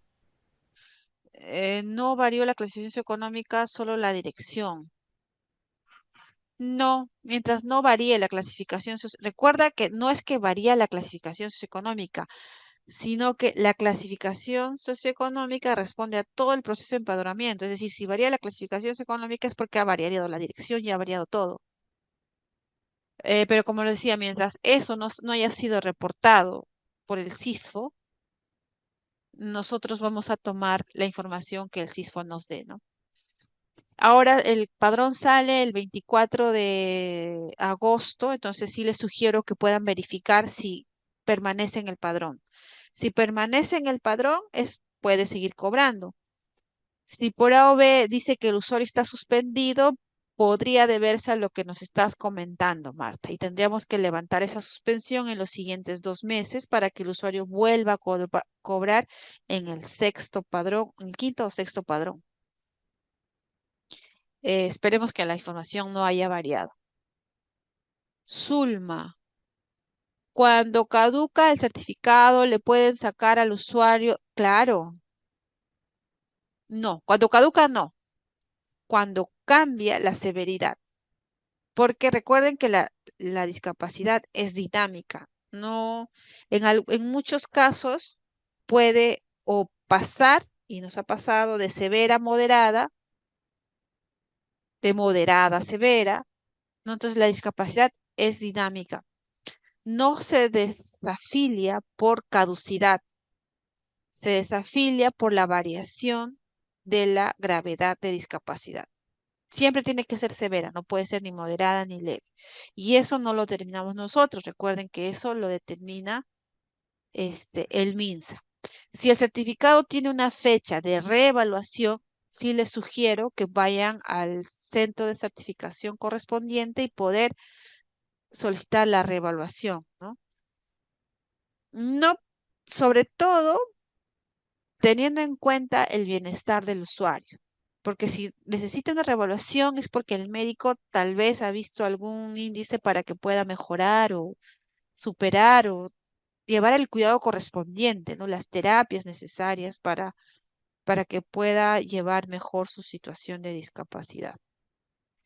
En todo caso, así se envía la solicitud para inscribirse contigo desde una MOPED o de usuarios a través de la página. ¿Tienen el mismo peso? ¿Le dan la primera? Sí, tienen el mismo, no hay diferencia. Lo pueden enviar por mesa de partes, por el sí contigo, el mismo usuario puede mandar su carta a través de mesa de partes, de manera física también lo pueden mandar aquí a la oficina. Este, Hay muchos canales de remitir una solicitud, un PC1000, ¿no? Si hace el mismo ciudadano con una carta, si lo hace el gobierno local con un oficio, ¿no? El gobierno local, el responsable de OMAPET, si tiene acceso al Sí Contigo, también lo puede hacer desde el mismo Sí Contigo sin necesidad de carta o oficio. Por eso es que les sugiero que todos puedan gestionar su acceso al Sí Contigo porque es mucho más práctico. Sonia dice, una pregunta, tengo usuarios que están en el padrón y su cuenta fue bloqueada por falta de autorizado, ya se tramitó esta autorización y hace 2 meses sigue igual, el Sí Contigo indica que falta actualizar su autorizado. Y ya, en ese caso, sí, otra por no tener clasificación actualizada, lo bloquearon a ver, otra por no tener clasificación socioeconómica actualizada, le bloquearon su cuenta a pesar de que se actualizó, sigue en sí contigo, parece que no actualiza. Ya. Sonia, para el primer caso, sí tendríamos que ver bien si ya se envió la solicitud de autorización de cobro, se tiene que esperar, seguramente la cuenta va a estar bloqueada, pero eso no es que vaya a quedar desafiliado, o sea, siempre van a seguir depositándole las pensiones, solo que no la va a poder cobrar. Eh, si ha solicitado ya el trámite de autorización, se tiene que esperar a que ésta esté vigente. Aquí dentro del programa, el plazo que el equipo tiene para evaluar las solicitudes es cada 15 días, ellos van sacando cada corte, un corte de autorización, un corte de autorización. La demora, la principal demora que tenemos es que esta información se remite al Banco de la Nación también para que las cuentas se generen al nombre del autorizado de cobro y también ahí se genera un tiempo de demora. Mientras no se tenga esta respuesta del Banco de la Nación, nosotros no podemos decirles a ustedes que ya pueden ir a cobrar la pensión, ¿no? Lo primero que se tiene que hacer es que se culmine hasta que la autorización de cobro tenga una resolución de autorización de cobro.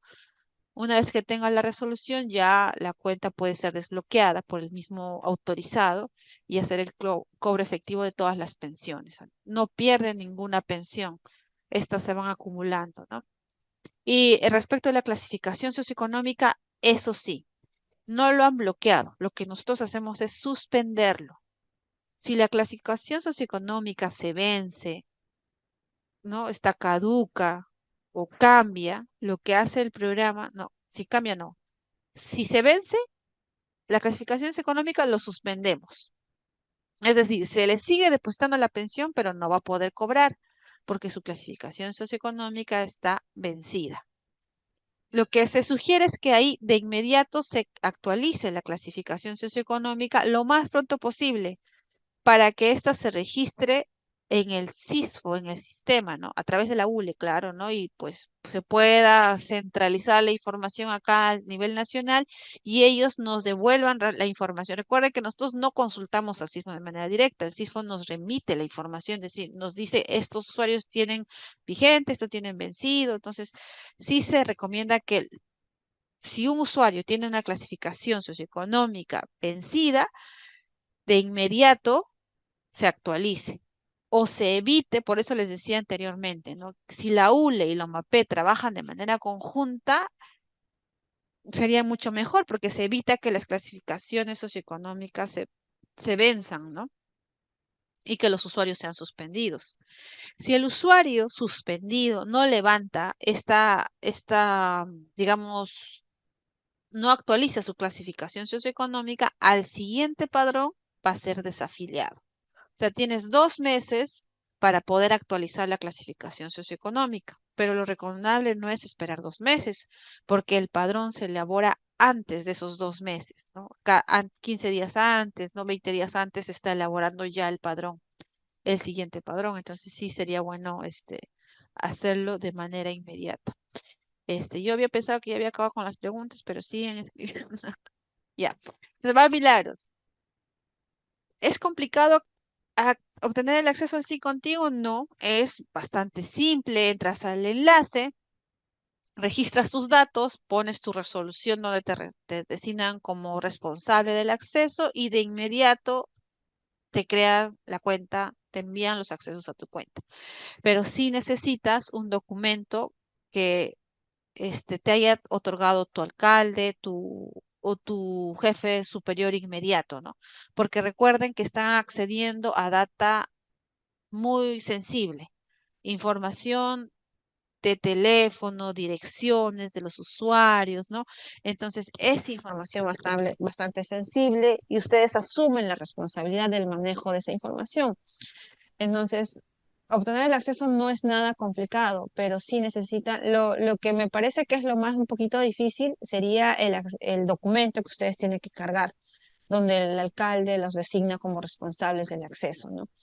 Y bueno, teniendo toda esa documentación a la mano, es decir, ustedes entran ahorita así contigo, llenan el formulario, cargan su acta y de inmediato les genera los accesos a los correos que ustedes hayan remitido, tanto el alcalde como ustedes. No es nada complicado.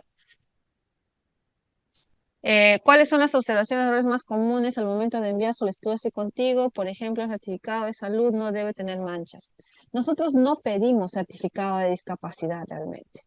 Si ustedes tienen la opción de adjuntar el certificado, una copia de certificado, bien, no es un requisito, porque al final nosotros cruzamos con la data que nos manda el MINSA. Ustedes nos mandan el certificado, pero ¿se acuerdan que les mostré que el MINSA maneja el HISDISC? Entonces ellos ahí tienen toda la lista de certificados. Entonces lo que nos mandan es, nos mandan toda la lista de personas con discapacidad severa. Y nosotros agarramos la solicitud que ustedes envían y la cruzamos, la verificamos en este listado que nos manda el MINSA. Y si por A o B hay un inconveniente y de repente ustedes tienen un certificado con fecha, digamos, 2019, pero en el registro que nos manda el MINSA no está, ahí sí podría servirnos el físico que ustedes están mandando. El qué pasó, ¿no? Porque lo digitamos y hacemos el cruce, entonces ahí podríamos ver que sí está en físico, pero no está en el HISDIX del MINSA. Entonces sí es recomendable que, por ejemplo, los certificados de discapacidad de los usuarios que ustedes atienden, ustedes siempre los orienten y les digan, tienes que verificar que este certificado lo suba el médico a su sistema, ¿no? Su sistema de registro, que al final va a ser una información consolidada que a nosotros van a mandar. Si ese certificado no está en el registro del MINSA, no nos lo van a mandar, así lo tengan en físico. Y recuerden que nosotros, como ente rector, tenemos que hacer caso a lo que nos mande el MINSA, porque ellos son los que saben quién está certificado y quiénes no, ¿no? En teoría. Em, por favor, tramitarlo. Soy de Inambari, Madre de Dios, y son usuarios en Océano Pobreza y vienen una vez a la semana, por favor. Ya. Sí, no sé si Inambari tiene acceso al Sí Contigo, sería bueno que puedan generar su acceso para que puedan ir viendo en línea cuál es el estado de sus trámites. El Sí Contigo te permite también acceder a información de las solicitudes que has presentado. Entonces, ustedes pueden entrar y ver cuál es el estado de las solicitudes de afiliación que ustedes han presentado. Lourdes nos manda saludos. Respecto a la certificación de discapacidad del CONADIS, es difícil de obtener, pues está supeditado al diagnóstico de severidad de discapacidad. Muchos geles generan movilización de usuarios, a veces financian pagos de viáticos al médico, especialistas, pero el médico certificado muchas veces no facilita la obtención del CONADIS. A través de la telemedicina podría darse para el carnet. Ah, ya. Claro, aquí, Lourdes, sí es bueno tener claro, diferenciar un certificado de discapacidad al carnet de CONADIS. El certificado de discapacidad es un documento muy diferente al carnet de CONADIS. El certificado de discapacidad como es que el punto de partida, ¿no? Que te da el médico certificador. Con tu certificado de discapacidad puedes solicitar tu carnet de CONADIS. Ahora,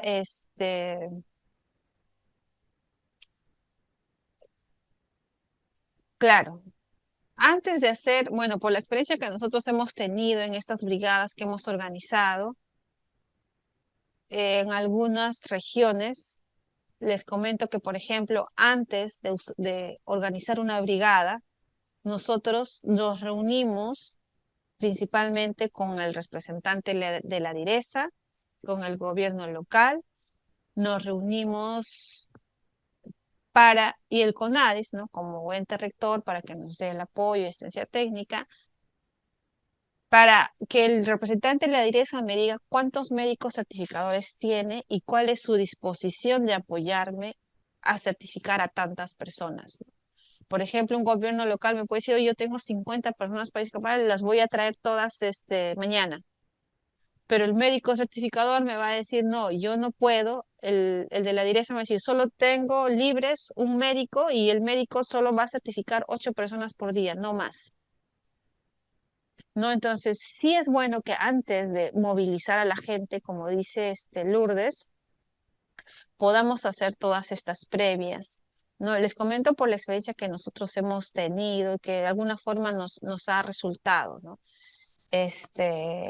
Lo que, lo, lo que hacíamos primero era reunirnos precisamente con la direza y nos diga, ¿sabes qué, Cristóbal? Tengo tantos médicos, esos médicos pueden certificar a tantas personas y están disponibles. La mayoría de los médicos nos decía, yo no tengo recursos para trasladarme a tal lugar, pero si me dan el apoyo, me traslado, ¿no? Entonces el gobierno local apoyaba con los pasajes, ¿no? Los viáticos. Y el médico o los médicos, de acuerdo a la cantidad de personas a certificar, ¿no? Se hacían un tiempo. Em, lo que nos pedían también era el tema de los equipos. Nosotros como contigo no tenemos tampoco equipos, entonces el gobierno local es el que facilitaba todo el apoyo logístico, lo daba el gobierno local, ¿no? Trasladaban la computadora, porque sí nos pedían computadora, lo hacíamos en el centro de salud, no en otro espacio o cerca al centro de salud, porque como les dije, se generan historias clínicas para la certificación, o sea, y ya no se puede certificar en campañas, tiene que ser una brigada, ¿no? También porque si necesitan una consulta adicional, tienen también ahí, pues, ¿no? Ahí los otros médicos también del centro de salud. Entonces ya no se hace como campaña, sino como brigada. Entonces, por eso es que para evitar este traslado de las personas, ¿no? Sí, se tiene que hacer todas estas previas coordinaciones para que la gente no se traslade en vano. Ahora, si se puede hacer a través de telemedicina, es algo que no me corresponde responder. Sería irresponsable decirles que sí. Este, el, en el caso de la certificación, ¿no? No es un carnet, es un certificado. Hay que tener en claro eso. No sé realmente si se podría hacer en el caso de telemedicina porque no es cualquier cosa certificar discapacidad. También hemos tenido situaciones en que los médicos a veces no quieren certificar porque también genera responsabilidad. Han habido situaciones en que la persona había sido certificada con discapacidad severa, pero en el hecho no tenía discapacidad, también nos ha pasado, o sea, no era discapacidad severa. Entonces, irregularidades siempre hay y procesos judiciales producto de esas irregularidades también hay. Entonces, muchos médicos no quieren certificar o no quieren dedicarse a esa tarea de certificación porque también les genera com- complicaciones, ¿no? Y es entendible. Por eso es que son un poco, yo entiendo en las coordinaciones que hemos estado haciendo, son un poco también rigurosos, ¿no? No, que tiene que ser en el centro de salud, que necesito esto, necesito esto, necesito esto, porque están emitiendo un documento que va a validar o no a una persona que posteriormente le va a permitir tener acceso a una pensión, por ejemplo, en el caso de Contigo, o un beneficio de algún otro programa social, ¿no? Entonces podría prestarse también para otras cosas. Por eso es que siempre es importante tener el cuidado, ¿no? Y la rigurosidad para este proceso de certificación, que ya no son campañas, sino que son brigadas. Bueno, acá estoy con Zulma nuevamente, que dice, tengo un usuario que perdió su tarjeta y no ha cobrado 2 veces. Ya le pueden suspender. No sé, Zulma, no sé si quieres que lo suspendamos al programa. Lo leo, me parece que quieres que lo... No. Si ha perdido su tarjeta, tiene que gestionar una nueva, ¿no? Y sí, debemos tener cuidado de que otra persona no haya sustraído la tarjeta sin conocimiento del usuario y que el usuario no haya compartido su contraseña o su clave, porque podría pasar y también nos ha pasado que ha habido usuarios que han compartido su clave de acceso, han perdido sus tarjetas y otra persona ha estado cobrando por ellas. Entonces, si se ha perdido su tarjeta, de inmediato es dar de baja la tarjeta y sacar una nueva tarjeta con una nueva clave. Esto no es causal de suspensión, no es causal de desafiliación. El usuario puede seguir cobrando su pensión. Ojo, también aquí les recuerdo a todos que ningún proceso del programa Contigo tiene un costo adicional.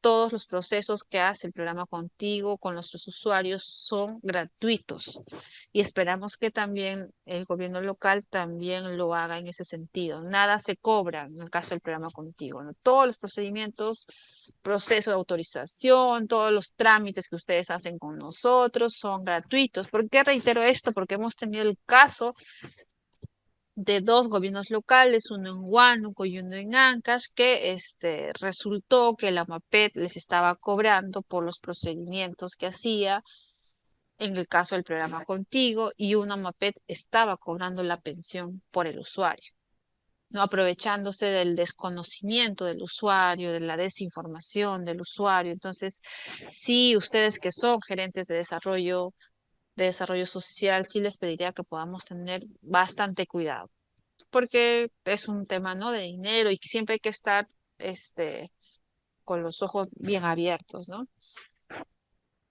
Marta dice, los que tienen labios leporino es considerado discapacidad. No. Y gracias, Marta, por la pregunta, porque a veces tenemos una enfermedad y consideramos que es discapacidad, ¿no? También nos decía un gobierno local, yo tengo artrosis, ¿no? Tengo artrosis no, le preguntamos si tenía discapacidad y él dijo, no, yo tengo artrosis y marcó que sí, porque tenía artrosis. Entonces, no, o sea, tenemos que volver a la definición de la persona con discapacidad, ¿no? Que es esa persona que tiene deficiencias físicas, intelectuales, sensoriales, ¿no? Y que al interactuar con su medio se ve impedida de ejercer sus derechos de manera plena y efectiva, requiriendo, en el caso de discapacidad severa, del cuidado de una tercera persona la mayor parte del tiempo, ¿no? Y de manera permanente en otros casos. Entonces, el labio leporino no está por ahí. Sonia Vargas, si piden evaluación médica de un especialista antes de certificarlo, si es necesario este requisito. Claro, o sea, recuerden, necesito que ustedes, al igual que yo, me pongo en el lugar del médico. El médico no puede decir, me parece que tú tienes, imagínense una discapacidad mental, ¿ah? Me parece, te veo y me parece que tú tienes esquizofrenia, ya te voy a poner discapacidad severa. O te veo y me parece que tu retardo es leve, ¿no? Entonces, hay situaciones en que el médico no puede decidir por sí mismo y necesita de evaluaciones adicionales. Y esto no está mal, por el contrario, ¿no? Eso va a hacer que el resultado de su evaluación sea más precisa, y que la gravedad que la gravedad que resulte de la evaluación sea más exacta, ¿no? Entonces, si el médico, para decidir si tiene o no discapacidad, necesita una evaluación adicional, es porque él lo necesita y para tomar una decisión. Entonces, sí es un proceso, yo creo que deberíamos ser muy considerados la rigurosidad de este proceso de certificar, porque yo lo he visto y, como les comenté, sí entiendo la posición también de los médicos y los especialistas. Y al igual que ustedes, nosotros también decíamos, pero no, es que es un requisito adicional, que la gente no entiende, que la gente no puede, entonces, pero tampoco le puedo obligar al médico a certificar. Si requiere una evaluación adicional, la requiere. Entonces, lo que nosotros hacíamos era que antes de desarrollar la campaña de certificación, previamente ya haya habido un trabajo, uno, de identificación de personas con discapacidad, y que estas personas ya hayan pasado un proceso de evaluación previo, ¿no? O sea, ya tengan una evaluación, por ejemplo, una evaluación psicológica, o ya tengan una evaluación, no sé, de la deficiencia en alguno de los miembros donde presenta discapacidad. O sea, si ya tenían un documento, para el médico, era mucho más fácil certificar, ¿no? Pero sí, o sea, es entendible que ellos puedan solicitar evaluaciones adicionales en los casos que se consideren, ¿no? Porque hay diagnósticos que por sí mismos, de acuerdo a la norma técnica, son considerados como discapacidad severa, por ejemplo, ¿no? La epilepsia, ¿no? Y no la epilepsia general, sino, si ustedes revisan la norma técnica, hay una especificidad de la epilepsia que también es considerada discapacidad severa. El VIH-Sida también, ¿no? Y no, ahorita recuerdo que es VIH-Sida, pero no recuerdo cuál es el la característica específica de este virus que hace que la persona sea considerada como discapacidad severa. Entonces, si el médico no puede ver eso, lo, va a pedir la evaluación adicional, ¿no? Las tarjetas lo solicitan directamente en el Banco de la Nación o mediante un promotor. No, todo es directamente en el Banco de la Nación. Tengamos mucho cuidado con estos promotores. Como les mencioné, a veces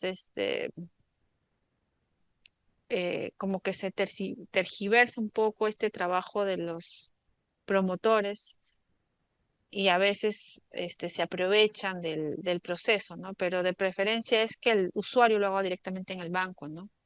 Y genere directamente su tarjeta. La primera tarjeta, como en caso de todos, es gratuita, ¿no? La tarjeta de débito. Si la pierde, la segunda ya van a tener que pagar, ¿no? El costo de la tarjeta. Pero es solamente eso, no hay ningún pago adicional. Debe tener en cuenta también que a veces en el banco nos obligan a comprar seguros, ¿no? Entonces también es informar al usuario que todos los ciudadanos tenemos el derecho de decir si compramos o no un seguro o adquirimos un seguro. Eso también sería. Le consulto sobre los labios leporinos porque una persona X, tiene una hija con labio leporino y postuló a una universidad pública para la carrera de medicina humana en modalidades especial considerada con discapacidad. Por lo ya antes indicado, CONADIS brinda un carnet por ello, o a lo mejor se tuvo una evaluación errónea en los certificados médicos. Me quedo con la incertidumbre. Ah, mira, recuerden que les mencioné también al inicio que la discapacidad no es visible. No sé si tú conozcas a la señorita, ¿no? A la niña, o señorita ya, pues no, si está en la universidad. Tal vez el labio leporino es parte de, tal vez tenga otro tipo de discapacidad que para nosotros no es visible, que no lo pueda ver. Tal vez hay un tipo de retardo, retraso, alguna discapacidad física. No sé, no podríamos decirlo, ¿no? O sea, eh, pero si ha sido certificada con discapacidad, tal vez una discapacidad leve también, ¿no? Y recuerden que eh, las universidades tienen una cuota también de admisión para personas con discapacidad, ¿no? No sé si tendrá carnet. El carnet, nuevamente, el carnet y el certificado son cosas diferentes, ¿no? Si una persona con discapacidad va con su certificado al CONADIS, el CONADIS, al igual que nosotros, no puede objetar un certificado. O sea, yo no puedo, yo como CONADIS, no podría decir, oye, este certificado no, esta persona no tiene discapacidad, este certificado está mal. No, el certificado lo emite el médico. El médico sabe por qué lo emite, ¿no? Si tenemos alguna objeción, también podemos hacer el reclamo, ¿no? En la norma técnica también hay un proceso para solicitar la reevaluación si no estamos conforme con el resultado. Pero eso es otro tema también. Creo que también nos quedaremos en la incertidumbre, Marta, porque como les digo, ¿no? La discapacidad no es siempre visible. Y recordemos siempre que la discapacidad no es lo que yo veo. O sea, eso sí tenemos que un poco, es difícil tal vez para nosotros, ¿no?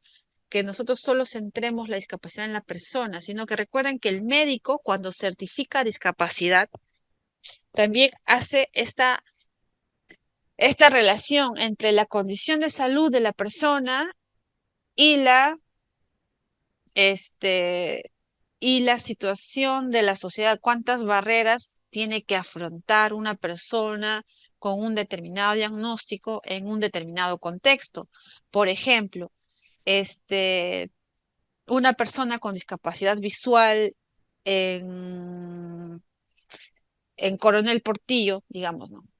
Me estoy imaginando que es una zona muy, muy alejada, ¿no? O en Madre de Dios, por ejemplo, en Inambari, ¿ya? Con discapacidad visual y esa misma persona con ese mismo diagnóstico acá en Lima podría tener una gravedad diferente, porque el contexto en Inambari para que esta persona acceda en varios servicios es mucho más difícil que lo hace una persona acá en Lima, por ejemplo. Porque acá en Lima la gente está más informada, hay más accesos, en teoría, ¿no? Hay más accesos, hay más material informativo para personas con discapacidad, tengo la sociedad está como que un poco más, es un poco más amigable, ¿no? Para que una persona con discapacidad pueda ejercer sus derechos. Pero en Inambari no, porque no hay carreteras, no hay cómo se traslade, no puede salir de su casa está de repente, no sé, en una loma, no tiene un cuidador al lado que lo ayude a desplazarse. Entonces, la gravedad de esa persona en ese contexto puede ser este, severa y esa misma persona que en Lima puede tener moderada o leve, porque la gravedad de la discapacidad no se mide solo mirando a la persona, recuerden siempre eso, sino que recordemos siempre el modelo social. Es la interacción de la persona con su medio, la persona con determinada situación de salud, ya sea física, mental. No sé qué documentación te refieres, Juan. Bueno, la documentación en la fecha determinada, que son 15 días, documentación respecto a qué. Ah, el PC. Pero para llenar el PC 1000 no son 15 días. Tú puedes mandar tu PC 1000 hoy día, mañana, pasado. No hay fechas para... Ahorita, por ejemplo, si envías un PC 1000 igual no va a ser evaluado porque el padrón ya está por publicarse, ¿no? El padrón de usuarios. No hay fechas, o sea, cualquier ciudadano, desde cualquier medio, cualquier canal que nosotros tenemos, puede presentar su solicitud de afiliación. Nadie puede recortarle ese derecho. También, por ejemplo, nos ha pasado que las OMAPES nos han dicho, ¿no? Algunos gerentes de desarrollo social nos llaman y dicen, señorita, pero yo sé que esta persona no cumple requisitos, esta no tiene discapacidad severa, no está en pobreza, ya le he dicho que no puede, que no va a ser usuario, ¿no? Recuerden, ustedes no se hagan ningún problema, o sea, nosotros les informamos eso, no se hagan ningún problema. Nadie te puede recortar el derecho de hacer una solicitud, iniciar un trámite. El programa contigo ya le responderá, porque es lo que hacemos, a través de las notificaciones masivas, le dirá, tú no cumples ese derecho. Nosotros, al igual que ustedes, también cumplimos con informar, mira, estos son los requisitos para ser usuario. Estos son los periodos de emisión del padrón. Esta es la probabilidad de que accedas al programa. Aún así, ¿deseas presentar tu solicitud? Sí, ya, preséntala, ¿no? Entonces ya presenta. Porque sí hay personas un poco demandantes, un poco que sí, yo quiero ser usuario y saben y son conscientes que no cumplen los requisitos. Recuerden que nosotros como servidores públicos no podemos recortar ese derecho. Entonces, lo único que hacemos es recibir la solicitud y al final se le dará el resultado de evaluación, que no son incluso información que nosotros manejamos de manera directa contigo. Al final es información del MINSA, información de entidades públicas y privadas, información del CISFO.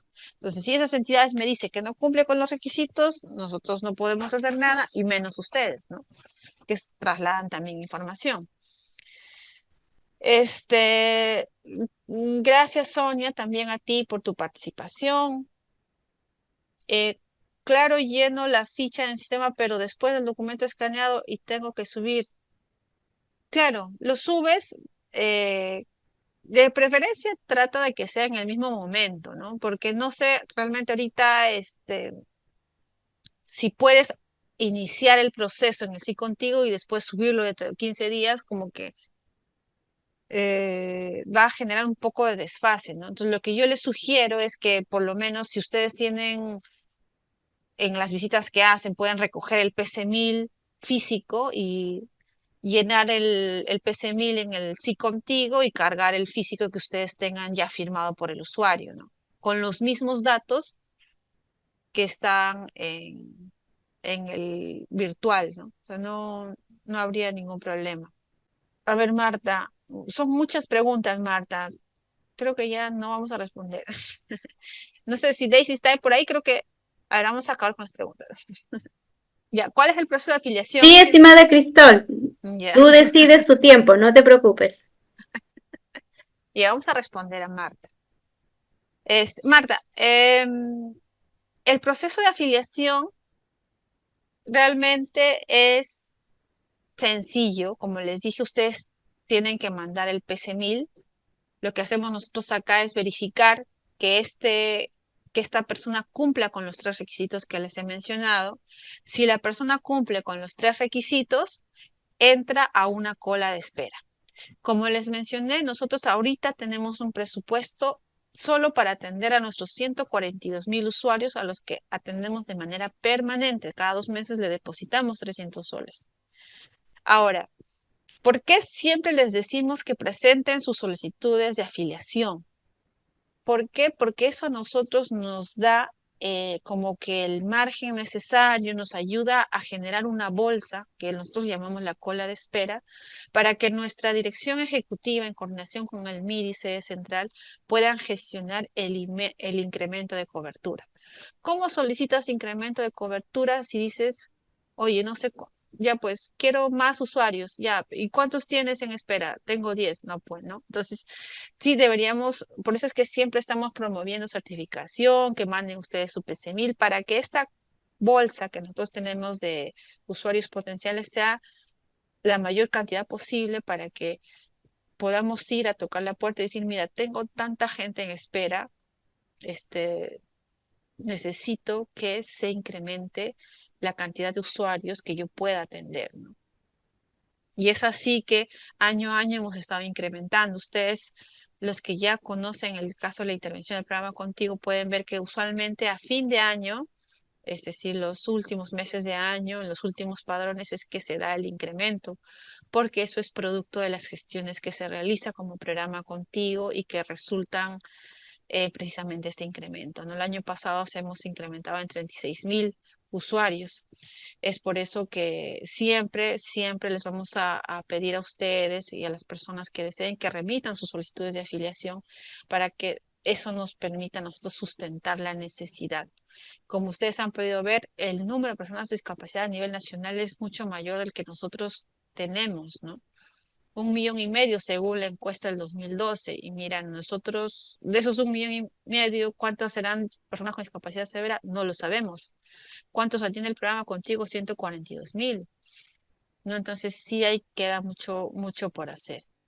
Este, el proceso de autorización de cobro se da exclusivamente para menores de edad, es decir, usuarios menores de edad que no pueden cobrar por sí mismos porque no son ciudadanos, digamos, que no pueden ir a una entidad a hacer un proceso administrativo, ¿no?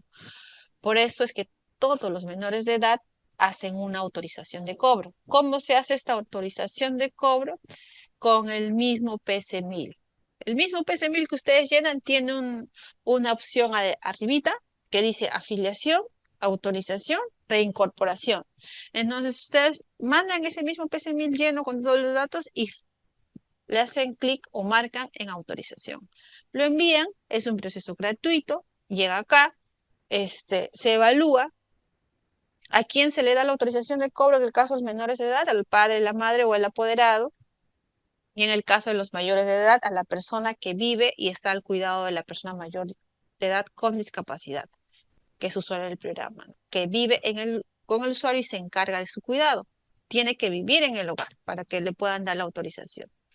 Es un proceso realmente bastante, no demora, no debería demorar mucho, como les comenté al inicio, y es gratuito. Todos los procedimientos son gratuitos. ¿Tienen problemas con la plataforma? Pueden hacer las consultas. Tenemos un grupo regional, tenemos un grupo de atención de consultas, un grupo de WhatsApp donde ustedes pueden escribir su consulta y un equipo, ya sea de la UTI, de la Unidad de Tecnologías de aquí del programa Contigo, el equipo de aquí de la Unidad de Acompañamiento también se va a contactar con ustedes para que puedan absolverles sus consultas. Luego también tenemos el número fijo, pero la mayor cantidad de personas con las que nos contactamos prefieren hacer uso del WhatsApp, creo que es el medio más rápido. Entonces, si tienen una consulta, si ustedes no están en este grupo regional, porque tenemos un grupo de WhatsApp regional por cada región a nivel nacional, tal vez está el responsable de UMAPED o responsable de ULE en este grupo, a través de ellos soliciten que los encargados, porque hay un equipo que trabaja aquí, que está atendiendo las regiones desde sede central, que los va a ayudar de manera muy amable y vamos a tratar de absolver todas las dudas que ustedes puedan tener. Muchísimas gracias, Cristóbal. Así es, realmente estamos muy contentos con la presentación que nos has hecho y gracias también por toda la paciencia para responder todas y cada una de las preguntas de nuestros participantes. Creo que todos se van muy contentos porque han despejado cada una de las dudas. Y definitivamente te agradeceríamos mucho que al momento de pasarnos tu material también incluyas esa relación de quienes se podrían comunicar en cada región para seguir absolviendo sus dudas y también recibir alguna asesoría un poco más detallada y precisa según los casos que ellos tengan que atender. Gracias, Cristóbal. Quizá tu reflexión final respecto a cada una de las preguntas que has tenido o algo que quieras acotar, te escuchamos. Gracias, Daisy. No, yo lo único que quisiera es que podamos, todos los que de repente estamos en esta sala, poder ir modificando esa forma de percibir a las personas con discapacidad. Es una tarea bastante grande la que tenemos nosotros que trabajamos con personas con discapacidad. Ustedes que son gerentes de desarrollo social, también es una tarea bastante fuerte. Pero yo creo que cada granito de arena que nosotros hagamos contribuye en beneficio de esto, ¿no? O sea, siempre es voltear a ver al diferente. Las personas con discapacidad son diferentes a nosotros, tienen los mismos derechos que nosotros y es nuestro trabajo como servidores públicos ponerlo en agenda. Y qué mejor que trabajar con este grupo específico de personas con discapacidad severa que son usuarios del programa Contigo, que ustedes ya los tienen contactados. O sea, si ya tenemos a personas usuarias del programa, personas con discapacidad severa que requieren el apoyo, yo creo que desde el trabajo que ustedes hacen como gerentes de desarrollo social, sería muy importante que lo que ya tenemos se haga lo mejor posible. Es decir, que mis usuarios cobren, que los usuarios, no son los usuarios del programa Contigo, son los usuarios de su distrito, son las personas que viven en su distrito. Entonces, garanticemos que por lo menos ese pequeño grupo, porque es pequeño, o sea, hay mucha necesidad, muchas personas con discapacidad que no son atendidas, que por lo menos este grupo prioritario pueda recibir este mínimo, porque es mínimo, en muchos casos insignificante apoyo, porque son 300 soles cada 2 meses, no es mucho. Entonces, que lo reciban y que hagan uso, ¿no? Y finalmente, cambiemos nuestra visión de cómo se percibe a la persona con discapacidad, no se empecemos a no centrarnos en la persona, sino en el contexto. Y el contexto, en muchos casos, es responsabilidad de nuestro trabajo. Nosotros hacemos el contexto, nosotros somos parte de entidades públicas y vamos haciendo esos ajustes para que la discapacidad no sea discapacidad. ¿No? Entonces, eso nada más de mi parte, Daisy, yo muy agradecida de poder estar esta noche con ustedes. Muchas gracias, Cristóbal. Y bueno, te esperamos el próximo jueves, que es la segunda parte de esta sesión, donde se trabajará justamente el trabajo que vienen realizando contigo y las diferentes entidades de gobierno, tanto regionales como locales. Así que no nos perdamos, por favor, nuestra siguiente clase. Todos el próximo jueves a las 7 en punto nuevamente nos conectamos para terminar el módulo número 12 con el programa Contigo.